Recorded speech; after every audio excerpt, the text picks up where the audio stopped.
The next morning, all the engines slept well, except for Henry. "What's the matter, Henry?" said Archie. "Well, you see, I just couldn't sleep after the story. It was so unsettling." "Yes, I'm afraid. But he did come to me, and it scared the living hell out of me. Anyway, I think the Fat Controller should be here soon to give us our jobs for the day." And he was. The Fat Controller walked up.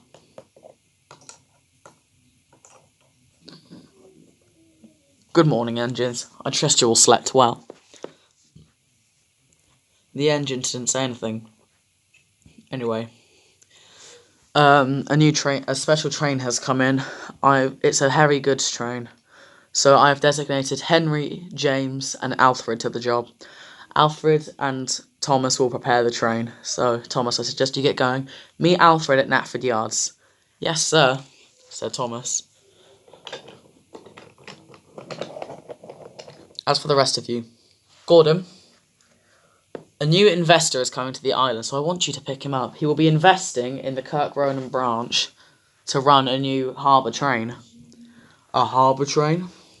"Yes, it will be a new branch line train.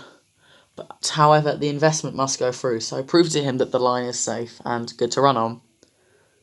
"But, sir, isn't the Kirk Ronan branch ran by Timothy?" "Yes, but he wants to see if his locomotive would be a good fit for the line, so he can make a share out of it, I suppose, and run new trains on the line." "I see. All about money, isn't it?" "Well, yes, Henry. Gotta make a living."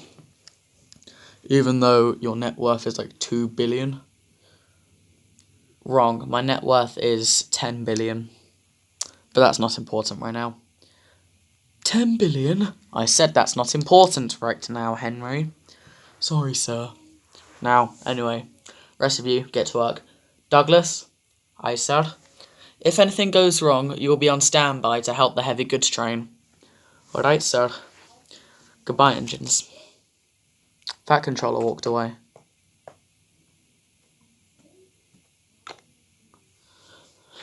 "Right, we all better get to work," said Gordon.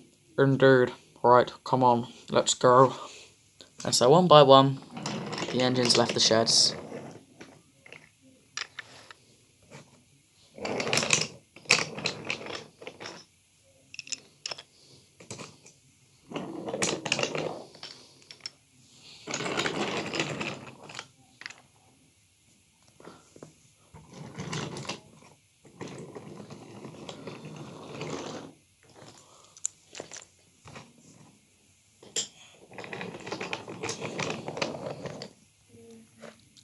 Thomas arrived in Knapford Yards very quickly. "Alfred."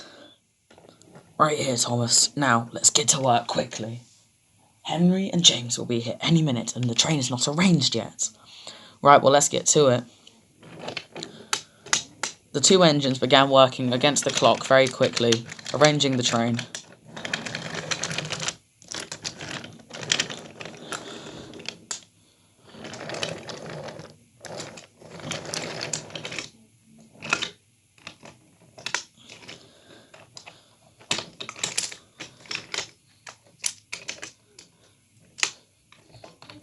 Thomas finished his part of the train.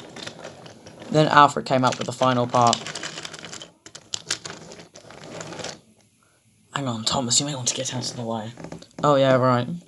So quickly Thomas backed onto another track.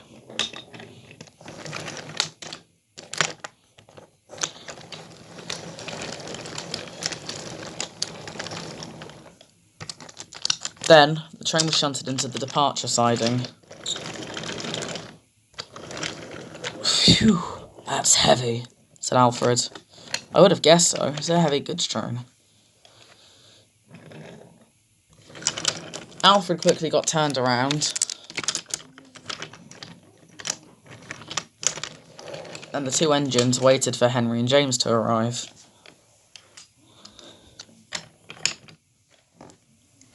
It took a little while, but eventually a puffing sound could be heard in the distance, and Henry and James backed into the yards. They thanked the two engines and got moving.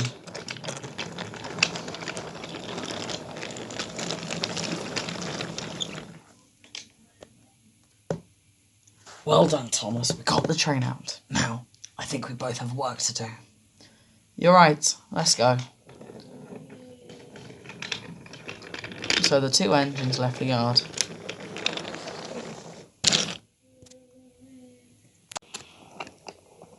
Later, at Knapford Junction, James met Thomas. Evening, Thomas. Evening, James. Ugh, what a long day. You're telling me. How did the train go? Very well, actually. Me and Henry managed fine. We didn't need any help. Well, that's good to hear. Yeah. It's quite cold, isn't it? Ugh, yeah. I don't like it. Suddenly, a thick mist began to roll in. That's strange. There wasn't any mist forecasted tonight. Well, we are surrounded by water. We are an island, and obviously mist is common. Well, yeah, but this mist, ooh, it brings a feeling of unease to my boiler. Just then, a shrieking whistle could be heard out. No. No, it can't be. But it was. A black tender engine, with the letters Lancashire and Yorkshire on his tender, pulled in front of them. Well, well, well. The NWR's numbers 5 and 1.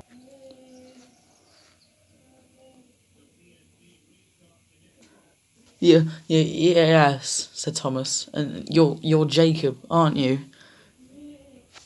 Yes, I am. Well, what do you want? Said James. I mean, it's strange that you're here since you appear on the mainland. Yes, that's true. This is more a warning of sorts. What do you mean, a warning?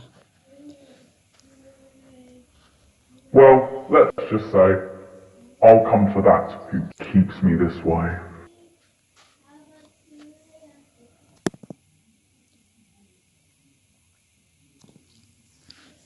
Thomas and James didn't say a word. They were shocked. Just then, Jacob moved eerily close to them. He came inches within them before disappearing. Holy balls, let's get the hell out of here. I second that, and the two engines raced out of the junction. Meanwhile, at Harwick on the Little Western, Duck and Oliver were chatting. Oh, what a long day it's been, my goodness. You're right about that, I'm afraid. Oh dear, this weather's dreadful. It's so cold. You're right, it's cold for October, I'll give you that. But still, it just seems unnatural almost. Yeah, you're right. Oh well, doesn't matter. I wonder what's holding us up. I wonder if Ryan's coming through. Either that or Donald or Douglas. Yeah. Mr. Oliver, Donald, Douglas or Ryan aren't scheduled through here though. Oh, one of them's probably just running light engine, Toad, said Oliver. Exactly. If there are no trains scheduled through, then it's probably just a light engine. Exactly. This fog, though, it's driving me mental. Just then a whistle sounded out, but it wasn't a familiar one. That's funny. I don't know any engines with that whistle. Wait. Fog? Cold temperature? Mr. Oliver, it's the ghost. What do you mean the ghost? The ghost of Jacob. Just then a black tender engine rolled up. Your brake van is correct, but this is a warning. Count your lucky stars, for you aren't a wanted victim. Oh my goodness, I can't believe it. What are you doing here? But Jacob didn't say anything. He just rolled through the station before disappearing into the night. The next day, the 4 engines who had encountered Jacob Spectre met up at Tidmouth. "It went right in front of me," said James, "touching my buffers." "It said it was here to warn us," said Thomas. "That's what it said to us too. Did it tell you anything else? That's all it told us." "No, it didn't say anything else. It just said... Wait. It said... I'll come for that who keeps me this way." But what does that mean? Unless... I don't know. I'm sure we'll find out, though. "It makes my wheels wobble," said Duck. "Huh, so you'll waddle just like a duck then for the rest of the day?" "James, shut up." "Fine.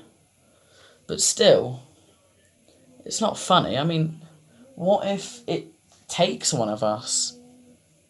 "Oi, that is true. But I don't know, I'm just so stressed. This doesn't make any sense." "I know," said Thomas, "but we should all keep our guard up from now on." The engines agreed.